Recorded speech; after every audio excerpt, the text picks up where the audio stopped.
एक छोटे से गांव में एक प्यारा और शरारती लड़का था जिसका नाम था शेरू। वह थोड़ा नटखट और बेहद उत्साही था। गांव के लोग उसकी हरकतों को देखकर हमेशा हंसते रहते थे। उसका सबसे अच्छा दोस्त था मोहन, जो गांव के एक छोटे से मकान में अपने माता पिता के साथ रहता था। मोहन और शेरू का बंधन बहुत खास था। जहां मोहन जाता, शेरू भी उसके पीछे पीछे। एक दिन मोहन ने गांव के एक मेले में जाने का फैसला किया और शेरू को भी अपने साथ ले जाने का सोचा। मेला गांव से कुछ दूर था, लेकिन मोहन जानता था कि शेरू को मेले में बहुत मजा आएगा। शेरू हमेशा से नई नई चीजों को देखकर बहुत उत्साहित हो जाता था। जैसे ही दोनों मेले में पहुंचे, शेरू की आंखें चमक उठीं। उसने चारों ओर देखा तो हर तरफ रंग बिरंगी चीजें, झूले, मिठाइयाँ, खिलौने और लोगों की भीड़ देखकर वह खुशी से उछलने लगा। मोहन उसे लेकर एक मिठाई की दुकान पर गया, जहां उसने गुलाब जामुन खरीदे। शेरू मिठाइयों को देखकर इतना खुश हुआ कि वह मोहन के हाथ में गुलाब जामुन वाले थैले को सूंघने लगा। मोहन ने जैसे ही एक गुलाब जामुन अपने मुंह में डाला, वैसे ही शेरू भी अपना मुंह खोल कर गुलाब जामुन की तरफ देखता रहा। मोहन ने हंसते हुए शेरू को एक टुकड़ा दिया और शेरू ने उसे बड़े ही चाव से खा लिया। लेकिन इसके बाद शेरू की एक नटखट हरकत ने सबका ध्यान अपनी ओर खींच लिया।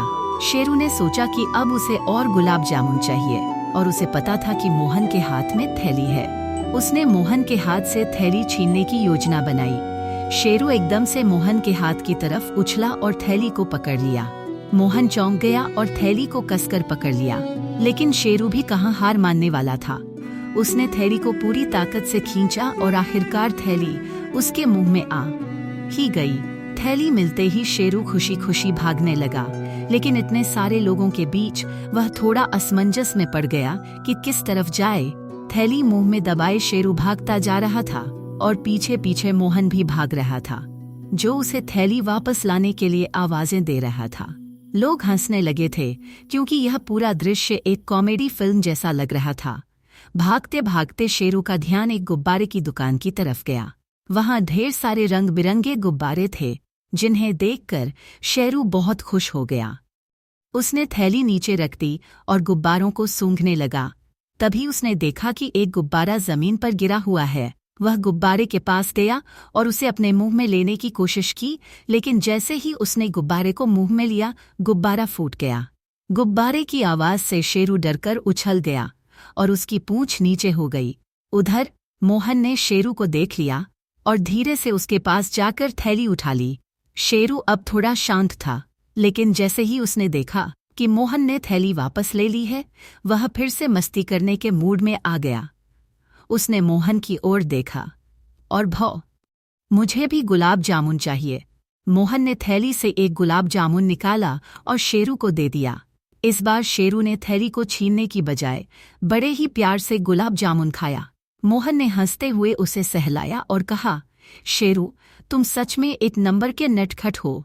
गांव लौटते समय भी शेरू ने रास्ते में छोटे छोटे कुत्तों को देखकर उन्हें डराने की कोशिश की, लेकिन हर बार वह खुद ही चौंक कर पीछे हट जाता।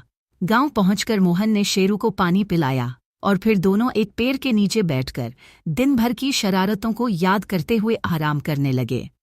गांव में शेरू की हरकतों का किस्सा कुछ ही दिनों में फैल गया और लोग उसकी शरारतों को याद करके हंसते रहते थे।